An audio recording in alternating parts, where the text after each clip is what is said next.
तुमच्या computer skills upgrade करायच्या आहे? दिशा कम्प्युटर इन्स्टिट्यूट घेऊन आले आहेत महा डिस्काउंट ऑफर। आता कोणताही कोर्स करा फक्त 1800 रुपयांमध्ये। ओबीसी नेते लक्ष्मण हाके आज चोंडीमध्ये अहिल्यादेवींच्या जयंतीच्या निमित्ताने दाखल झालेले आहेत। खरं तर गेल्या काही दिवसांपासून लक्ष्मण हाके हे चर्चेत असल्याचं आपल्याला पाहायला मिळते, कारण अनेक प्रश्न जे आहेत ते सत्ताधारी असतील किंवा एकंदरीतच समाज व्यवस्थेमध्ये ते विचारताना आपल्याला पाहायला मिळतात। आपल्यासोबत लक्ष्मण हाके जे आहेत। हाके सर, खरं तर तुम्ही वारंवार अनेक प्रश्न उपस्थित करताय, विशेषतः ओबीसींचे प्रश्न जे आहेत ते तुम्ही लावून धरलेले आपल्याला पाहायला मिळतात। त्याचबरोबरीने तुम्ही अजित पवारांवर देखील टीका करताना पाहायला मिळतात। खरं तर तुम्ही असा प्रश्न विचारलेला आहे की अजित पवार वारंवार सत्तेत का आहेत? खरं तर अजित पवारांना भाजपच्या मर्जीशिवाय सत्तेत येता आलं नाही आहे। असं असताना आपण तो भाजपला प्रश्न का नाही करत आहे, असा एकंदरीत सवाल उपस्थित होतो। हे बघा, ज्या लोकांकडून या गावगाड्यातल्या ओबीसीवर, एससीवर, एसटीवर अन्याय झाला, त्या लोकांना आम्ही सत्तेतून बेदखल केलं, बाजूला केलं आणि आम्ही देवेंद्र फडणवीस साहेबांच्यावरती विश्वास दाखवून ज्यांच्याकडं आम्ही सत्ता द्यायला लावली, मतदान करायला लावलं, त्या मुख्यमंत्री महोदयांकडून आम्हाला अपेक्षा असताना अजितदादा पवार अर्थ खात्यावर गेल्या 20 वर्षापासून चिकटून आहेत। आमचं म्हणणं एवढंच आहे की ओबीसीला निधी का मिळत नाही, आमचं म्हणणं एवढंच आहे की महाज्योतीला निधी का मिळत नाही, आमचं म्हणणं एवढंच आहे की महाज्योती अंतर्गत येणाऱ्या PhDच्या मुलांना स्टायपंड वेळेवर का मिळत नाही, फरक का मिळत नाही, आमचं म्हणणं एवढंच आहे की सारथीला ज्या पद्धतीनं टोलेजंग इमारत भेटते तशी आमच्या महाज्योतीला का भेटत नाही। आमच्या VJNTची 8 महामंडळं शासनाने घोषित केलेत। ओबीसीमधलं आमच्या नाभिक बांधवांसाठी केशकल्पी महामंडळ जाहीर केलं आहे। आमच्या गिसाडी लोहार बांधवांसाठी महामंडळ घोषित केलं आहे। अनेक महामंडळं घोषित झाली, 50-50 कोटी रुपयाचा निधी देण्याचं कबूल केलं, पण सरकार येऊन आज एवढे दिवस झाले पण आजपर्यंत 1 रुपयाचा निधी त्याला मिळत नाही, त्याला ऑफिस मिळत नाही, त्या महामंडळांचे अध्यक्ष निवडले जात नाहीत। हे नक्की काय आहे? मग आम्ही अजितदादांना प्रश्न एवढाच विचारतोय की तुम्ही अर्थमंत्री बनलेले आहात, अर्थ खातं तुमच्याकडे आहे, या महाराष्ट्राचे समाज कल्याण मंत्री शिरसाट साहेबांची ओरड त्यांच्या नावानं आहे। SC STचा 746 कोटी रुपये निधी हा इतरत्र डायल्यूट केल्याचा या महाराष्ट्रामध्ये त्यांच्यावर आरोप होतोय। प्रचंड ट्रोल झाल्यानंतर, प्रचंड आरोप झाल्यानंतर महाराष्ट्राच्या मुख्यमंत्र्यांनी सारवासारव केलेली आहे। एकनाथ शिंदे साहेबांच्या पक्षाच्या आमदारांची ओरड आहे की आम्हाला निधी देत नाहीत। अरे अजितदादा नक्की या निधीचं करतात काय? अहिल्यादेवी शेळी मेंढी महामंडळाला 1 रुपया देत नाहीत, वसंतराव नाईक महामंडळाला 1 रुपया देत नाहीत, महाज्योतीला पैसे देताना हात आकडता घेतात, PhDची पोरं निवेदन घेऊन गेल्यानंतर त्यांना वादग्रस्त विधान करतात। अजितदादा पवारांना जो सोशल इनजस्टिस आहे, जे सामाजिक न्यायाच्या प्रतीक्षेमध्ये लोक आहेत, ज्यांना ओबीसींना जिल्ह्याच्या ठिकाणी वसतिगृह हवं आहे, अजितदादा द्यायला तयार नाहीत।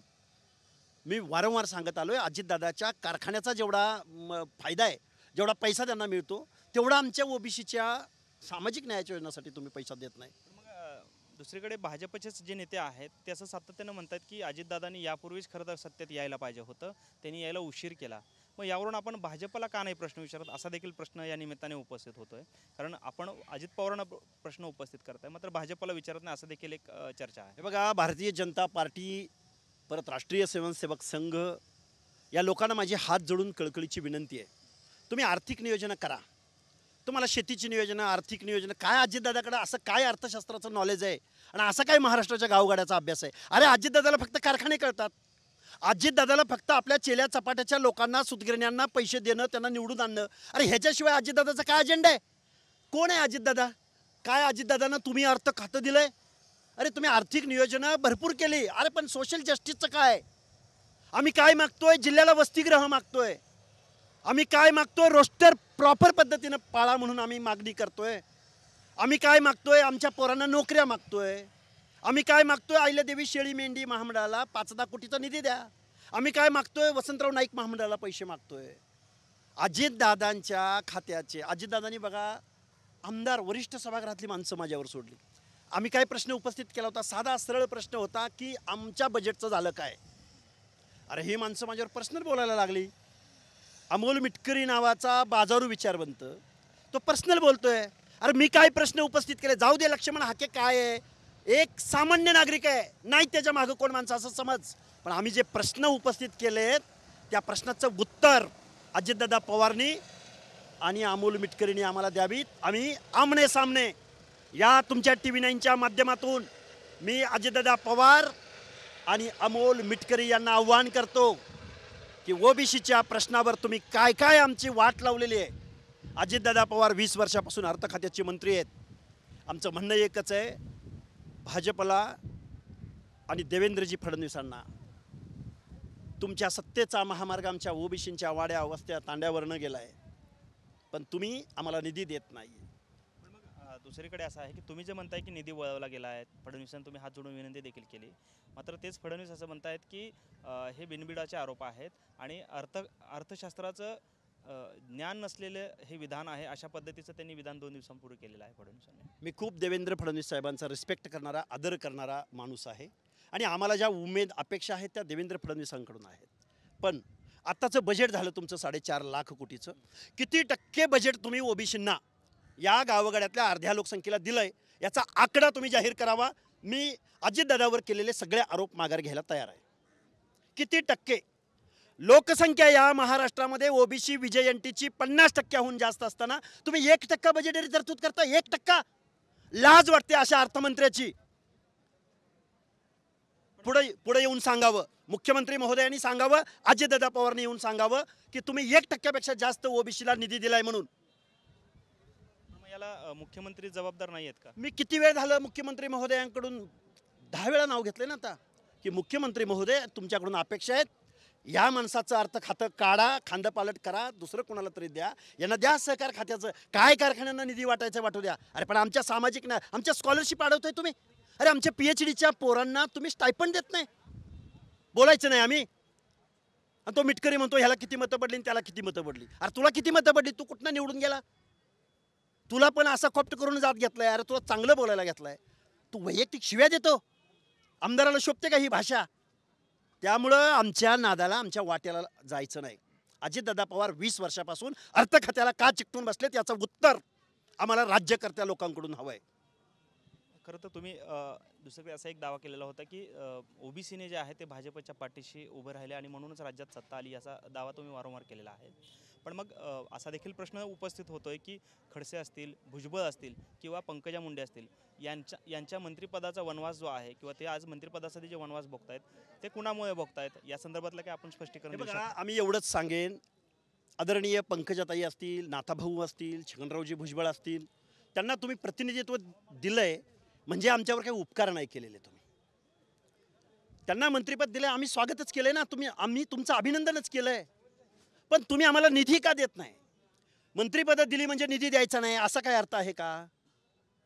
त्यामुळं आमचे सगळे मान्यवर मंडळी ओबीसीसाठी काम करणारेच आहेत, आम्हाला त्यांचा आदर आहे. पण आमच्या बजेटचं काय आहे? अरे आमच्या लेकराबाळांचं काय? एक जिल्ह्याच्या ठिकाणी ओबीसीला तुम्ही वसतिगृह देऊ शकत नाही. कोण बोलतायत ना, अजितदादा पवारांना सवाल आहे, एक सामान्य नागरिक म्हणून सवाल आहे. जाऊ द्या निवडणुकीच्या, तुम्हाला निवडणुकीशिवाय दुसरं काही कळत नाही, मताशिवाय तुम्हाला दुसरं काही कळत नाही. अमोल मिटकरी, अरे तुझी काय लायकी आहे? तुला पण कॉप्ट करूनच घेतलाय ना. अरे सोड बाकीचं. आमच्या स्कॉलरशिपचं, आमच्या ओबीसीच्या वसतिगृहाचं काय, आमच्या महाज्योतीचं काय? आम्हाला इमारत देणार आहात का? आणि आम्हाला 1%च्या पुढं बजेट जाणार आहे का? पुढच्या बजेटरी अधिवेशनापर्यंत जर आमच्या ओबीसींचं 50% ओबीसींचं बजेट हे 10%च्या वर जर नाही गेलं तर येऊ घातलेल्या बजेटरी अधिवेशनाला ओबीसी बांधव जिथं कुठं अधिवेशन असेल तिथं आम्ही मोर्चानं जाऊ. खरं तर आपण जसा आरोप करतोय, खरं गंभीर आरोप आहे की धनगर समाजाचा असेल किंवा ओबीसीसाठी जे निधी दिलेला आहे तर तो दुसरीकडे वर्ग केलेला आहे. या संदर्भातले काही आपण लेखी तक्रार असेल किंवा लेखी निवेदन जे आहे या संदर्भातले काही कागदोपत्री डॉक्युमेंट्स आपण काही सादर केलेले आहेत का प्रशासनाला असेल किंवा मुख्यमंत्र्यांना? साहेब, लोकशाहीचा चौथा स्तंभ म्हणजे तुमची मीडिया आहे. या मीडियाच्या माध्यमातून महाराष्ट्रासमोर, जनतेसमोर आम्ही हे प्रश्न मांडत आहोत की विजयंतीच्या 8 महामंडळांना 50-50 कोटी निधी कागदोपत्री जाहीर झाला आहे, पण 1 रुपयाही मिळत नाही. मी वारंवार सांगतोय की 1%च्या पुढं आमच्या सामाजिक न्यायाच्या योजनाला बजेट मिळत नाही.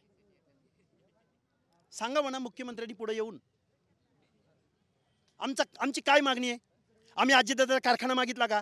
अजितदादाचे खाजगी कारखाने अगणित आहेत, मी वारंवार सांगतोय.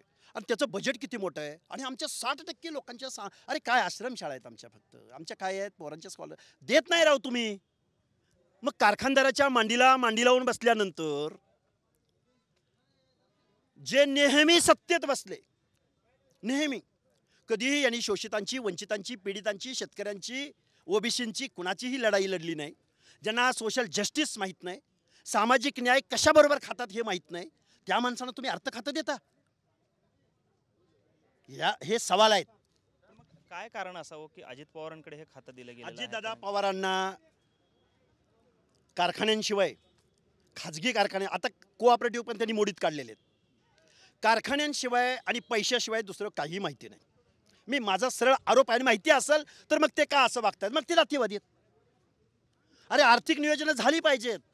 आर्थिक तुम्ही जलसिंचन करा, तुम्ही सुतगिरण्या उभ्या करा, तुम्ही दूध संस्था उभ्या करा. अरे पण आमच्या सामाजिक न्यायाचं काय? आजही गावगाड्यातल्या भटक्या विमुक्त लोकांना पालात राहतात, ते पालात. किती संख्या आहे भटक्या विमुक्तांची, कैकाड्यांची, पारद्याची, कडक लक्ष्मीवाल्याची किती संख्या आहे? असून किती असू शकते? 5-10 हजार. त्यांना घर द्यायची तुमची जबाबदारी नाही? आम्ही या देशाचे, राज्याचे नागरिक नाही आहोत? आम्हाला जगण्याचा अधिकार नाही? काय मागितलं आम्ही तुम्हाला? त्यामुळं हे सरंजामदार, कारखानदार, वतनदार यांना या पदावरून काढा. अजितदादाचा खांदेपालट करा, द्या दुसऱ्याला खातं आणि सांगू सामाजिक न्याय खातं द्या एकनाथराव शिंदेंना, धडाडी कामाची. आणि केंद्रातलं द्या नितीनजी गडकरींना. हजारो लाखो करोड रुपये एका सिमेंटच्या रस्त्यासाठी तुम्ही खर्च करता, पण आमच्या लेकरा बाळांना 10वीच्या पुढे शिक्षण घेता येत नाही. आम्ही ओरडायचं नाही, आम्ही रडायचं नाही, आम्ही मागायचं नाही.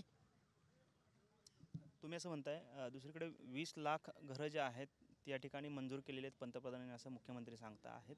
मग त्याचा लाभ या समाजासाठी होत नाही का? 2025 साल आहे. तुम्ही मीडियाचा कॅमेरा घेऊन माझ्याबरोबर चला. पुण्याच्या आउटस्कर्टला आजही जमिनीशी समांतर पालं करून लोक राहतात. ती लोक बांगलादेशमधून आलेत का इथं? एवढ्या तुम्ही लाखो घरांच्या योजना जाहीर करतायत दरवर्षी. त्या पुण्याच्या आउटस्कर्टच्या लोकांना कधीही पाल त्यांचं गेलेलं नाही. किती संख्या आहे? तुम्हाला त्यांच्याकडे बघून काहीच वाटत नाही? आणि उठसूट फुले शाहू आंबेडकरांचं नाव घेता तुम्ही महाराष्ट्रात. तुम्हाला अधिकार आहे का फुले शाहू आंबेडकरांचं नाव घ्यायचा? अरे डॉक्टर बाबासाहेब आंबेडकरांनी शेवटच्या घटकाचा विचार केला होता. आणि तुम्ही ज्याच्याकडे पैसा आहे, ज्याच्याकडे झुंड आहे, जो निवडणुकीचं गणित बदलतो, त्यांना योजना देता, त्यांना पैसे देता, त्यांना गाड्या घोड्या देता. अण्णासाहेब पाटील महामंडळाच्या माध्यमातून JCBला कर्ज, स्कॉर्पिओला कर्ज. आणि आम्हाला अरे नाभिकाला 1.5 लाख रुपये एका नाभिकाला मिळायचं कुठलंही महामंडळ या महाराष्ट्रात अस्तित्वात नाही. काय काय काय आम्ही मागतोय हो तुम्हाला? 1.5 लाख रुपयाचं कर्ज आम्ही मागतोय. तुम्ही 25-25, 30-30 लाख दिली पाहिजेत, आमचा विरोध नाही. अरे पण आमच्याकडे तुम्ही बघणार आहात की नाही? सर तुम्ही एक आरोप केलेला होता की राष्ट्रवादीच्या राष्ट्रीय अध्यक्षांचा दारूचा कारखाना आहे, मात्र दुसरीकडे ज्या पंकजा मुंडे आहेत त्यांचं तुम्ही नेतृत्व मानता, त्यांचा बिअरचा कारखान्याच्या असल्या चर्चा ज्या त्या सोशल मीडियामध्ये वॉर सुरू आहे, ट्रोलिंग एकमेकांना सुरू आहे. कसं पाहता याकडे? काय हे बघा, शासनाचं धोरण आहे. वायनरी, दारूचे प्रोजेक्ट, शासकीय दारूची दुकानं, शासनाला टॅक्स जातोय ना तो. पण ज्यांची दुकानं आहेत त्यांनी इतराला काहीतरी ब्रँड अँबॅसेडर वगैरे म्हणणं, त्या कोण चव्हाण नावाचा प्रवक्ता आहे, त्याच्यावर बोलण्याचं काही कारण नाही, कारण तो बिचारा प्रवक्ता आहे. पण मी जे प्रश्न उपस्थित केलेत त्या प्रश्नावर एका तरी प्रश्नाला स्पर्श कर. अमोल मिटकरी मी काय म्हणतोय, तो म्हणतो की मी ही OBC आहे. अमोल मिटकरी विधान परिषदेमध्ये कधी प्रश्न विचारला याबद्दल अजितदादाला का तुझ्या पक्षाचा आहे म्हणून का? त्यामुळं विचाराची लढाई विचारानं करा ना. पर्सनल आमच्यावर बोलताय. अरे आम्ही जर पर्सनल बोलायला लागलो ना, आमची शिवीनं सुरुवात होती दिवसाची. नाही परवडायचं तुम्हाला.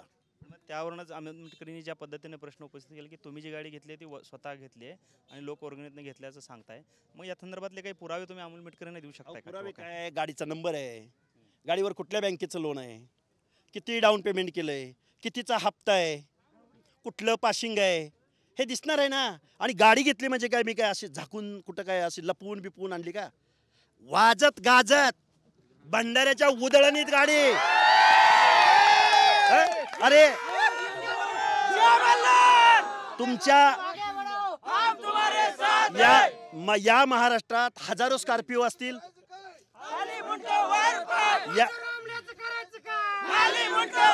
मला सांगा, या राष्ट्रवादीच्या नेत्यांच्या किती गाड्या आहेत? कधी बातमी झाली त्याची?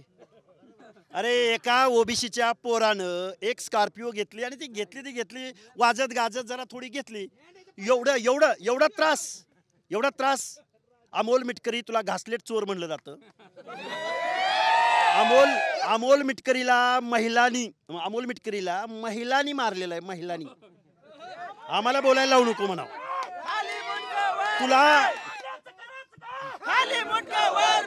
त्याला एका खाजगी हॉटेलमध्ये एका रेस्ट हाऊसमध्ये 3 दिवस डांबून ठेवलेला होता. 3 दिवस. ते कारण मला तेवढ्या खाली जायचं नाही, कारण हा माझ्यावर पर्सनली गेलाय म्हणून मला बोलावं लागतं. माझी लढाई अर्थ खात्याबद्दल आहे. माझी लढाई गावगाड्यातल्या अर्ध्या लोकसंख्येला तुम्ही बजेट देत नाही त्याबद्दल आहे. आणि याची जिम्मेदारी आज मातोश्री अहिल्यादेवी होळकरांच्या जयंतीच्या निमित्तानं एक धनगराचा पोरगा या 18 पगड जातीच्या प्रश्नावर लढणार आहे, भांडणार आहे. नका मला अरे अमोल मिटकरी नको तू मला म्हणू. अरे गावगाड्यातली जनता आमच्या बरोबर आहे. तुम्ही असं म्हणालात की टॉयलेट साफ करणार आहे अमोल मिटकरी हा अजित पवारांच्या घरातला, पण मग त्यामुळे असा प्रश्न उपस्थित की काय तुम्ही आपण कायम कष्टकऱ्यांची बाजू घेता, पण टॉयलेट साफ करणं हे तुच्छतेचं आहे का असं तुम्ही मानताय का, असा देखील प्रश्न उपस्थित. मला तुम्ही त्याच अमोल मिटकरींना मी एक आंदोलक आहे. सुरुवात अमोल मिटकरींनी केली. अमोल मिटकरींनी YZ त्याच्या गाडीची नंबर प्लेट YZचा अर्थ त्याला तेवढा विचारा. YZचा अर्थ त्यानं सांगितला तर मग मी हे शब्द सगळे आरोप माघार घेतो. तुम्ही खरं तर एक वाघ्या कुत्र्याच्या वादाच्या अनुषंगाने तुम्ही जर्मन मधल्या पुस्तकाचा एक दावा केलेला होता. तुम्ही असेल, संजय सोनवणे असतील, पण मग ते पुस्तक जे आहे ते समोर आलेलं आहे का किंवा त्याचे काही प्रत मिळालेले आहे का असा देखील सवाल आहे. आमचं काय म्हणणं आहे, आम्ही इतिहास तज्ज्ञ नाही आहोत. एक शिष्टमंडळ बसलं पाहिजे. पुरातत्व खात्याला ते अधिकार आहेत. तसे सगळेजण बसून एक निर्णय घ्या, एक चांगला मार्ग काढा. आम्ही छत्रपती शिवरायांच्या विचारांचे वारस आहोत. आम्ही छत्रपती शिवरायांना या महाराष्ट्राचं आराध्य दैवत मानतो. जर तज्ज्ञ मंडळींनी जो निर्णय घेतील तो निर्णय आम्हाला मान्य असेल. साधी बात आहे, छोटीशी गोष्ट आहे. तुम्ही खरं तर ओबीसींच्या जातींची वेगवेगळ्या नावं घेता. जवळपास मोठ्या प्रमाणात ही यादी आहे. त्यामध्ये कुणबी या जातीचं नाव घेत नाही असं एक आक्षेप आहे. कुणबी हा कोकणातला कुणबी. महात्मा फुलेने देखील कुणबी ते कोणते कुणबी सांगतो ना, तो पण काळ होता एक. महात्मा ज्योतिराव फुले ज्या कालावधीमध्ये काम करायचे त्यावेळी शेतकऱ्यांच्या बाजूने भांडायचे. मग डॉक्टर बाबासाहेब आंबेडकरांनी पण खोतीच्या प्रश्नासाठी कोकणामध्ये कुणब्यांच्या प्रश्नावरती एक मोर्चा काढलेला होता ना, मजूर पक्षाच्या माध्यमातून. कुणबी ज्यांच्या बाबतीमध्ये सोशल डिस्क्रिमिनेशन झालंय, ज्याला दुसऱ्याच्या शेतावर जाऊन कुणबावा करावा लागतो, ज्याला असा कुणबावा करत असताना वतनदारांकडून, जहागीरदारांकडून त्यांच्या माता भगिनींना अशाच प्रकारची साडी, तुम्ही गोळदार साडीच नेसायची नाही, तुम्ही गावातल्या ग्रामदैवताच्या गाभाऱ्यातच यायचं नाही. अरे ज्यांच्या बाबतीत मध्ये सोशल डिस्क्रिमिनेशन झालं, तिरळे कुणबी. सोशल डिस्क्रिमिनेशन बोलतोय मी. आणि सोशल डिस्क्रिमिनेशनची डेफिनेशन राज्य मागासवर्ग आयोगाने केलेली आहे, सुप्रीम कोर्टाने केलेली आहे, औरंगाबाद खंडपीठाचे तत्कालीन जस्टिस मार्लापल्लेंनी केलेली आहे. कुणबी आणि मराठा एक मानणं म्हणजे सामाजिक मूर्खपणा होय, हे स्टेटमेंट जस्टिस मार्लापल्लेंचं आहे. तुम्ही कोर्टाला मानत नाही. ज्यांना आरक्षणाबाबत निर्णय घेण्याचा अधिकार ज्या स्टेट बॅकवर्ड कमिशनला आहे त्याचा अधिकार तुम्हाला मान्य नाही, म्हणजे लोकशाही तुम्हाला मान्य नाही. तुमची दंडेलशाही चालू आहे. बरं, तुम्हाला SCBC दिलं आहे ते तुम्हाला मान्य नाही. गरीब म्हणून भांडता तुम्ही, ते EWS तुम्हाला मान्य नाही. आणि तुमचा अट्टहास आम्हाला OBC मधूनच पाहिजे. म्हणजे गावगाड्यातला माणूस मायक्रो OBC कुठंतरी पंचायती मेंबर, झडपी मेंबर, कुठंतरी PSI, कुठंतरी एखादा अधिकारी बनतोय, ते आरक्षण उद्ध्वस्त करायचं आहे. हा सवाल आहे ना. यावं ना प्रतिवाद करायला. वैयक्तिक शिव्या दिल्या, वैयक्तिक बदनाम केलं, गाडीवर हल्ला केला, गाडी चाचली घेतली. का गरीबाच्या OBCच्या पोरांनी, OBCच्या काम करणाऱ्या आंदोलकांनी गाडी घ्यायची नाही? अरे तुमच्या गाड्या किती आहेत आणि किती करोडची आहेत? बोलायचं आम्हाला इच्छा, आकांक्षा, स्वप्न नाहीत. आमची पोरं प्रशासनात गेली पाहिजेत, आमची पोरं आमदार खासदार झाली पाहिजेत. का आमच्या इच्छा आकांक्षा नाहीत? त्यामुळं या गावगाड्यातल्या 18 पगड जातींचा विश्वास आम्ही इथून पुढच्या कालावधीमध्ये OBC मुवमेंट काय असते हे इथल्या सत्ताधाऱ्यांना निश्चित दाखवून देऊ. शेवटचा प्रश्न आहे की तुम्ही म्हणताय की सर्वांना सोबत घेऊन पुढे जायचं आहे, मात्र दुसरीकडे भाजपचे जे नेते आहेत, विशेषतः मंत्री असलेले नितेश राणे असतील, गोपीचंद पडळकर असतील, हे म्हणतात की हिंदू मुस्लिम भाई हा नारा चुकीचा आहे, सर्वधर्म समभाव ही अपुची गोळी आहे. तुम्ही काय सांगाल, त्यांना काय सल्ला असेल? भारतवर्षामध्ये जे जे नागरिक आहेत, ज्यांना ज्यांना या लोकशाहीनं नागरिकत्वाचा अधिकार दिलेला आहे, ते आमचे सगळे भाईबंद आहे. हे सर्वधर्म समभाव ही अपुची गोळी आहे, या विधानाबद्दल काय? माझं असं म्हणणं आहे की भारतात जन्माला आलेला माणूस भारताचा नागरिक आहे आणि प्रत्येकाचा मी रिस्पेक्ट करणारा कार्यकर्ता आहे. तर हे होते लक्ष्मण हाके आणि सडेतोड उत्तर त्यांनी जे आहेत ते या ठिकाणी दिली आपल्याला पाहायला मिळतात. कॅमेरामन विनोद हुमनाबादकरसह सागर सुरवसे, TV9 मराठी, चोंडी, अहिल्यानगर. मला तुमच्या कम्प्युटर स्किल्स अपग्रेड करायच्या आहे? दिशा कम्प्युटर इन्स्टिट्यूट घेऊन आले आहेत महा डिस्काउंट ऑफ. आता कोणताही कोर्स करा फक्त 1800 रुपयांमध्ये.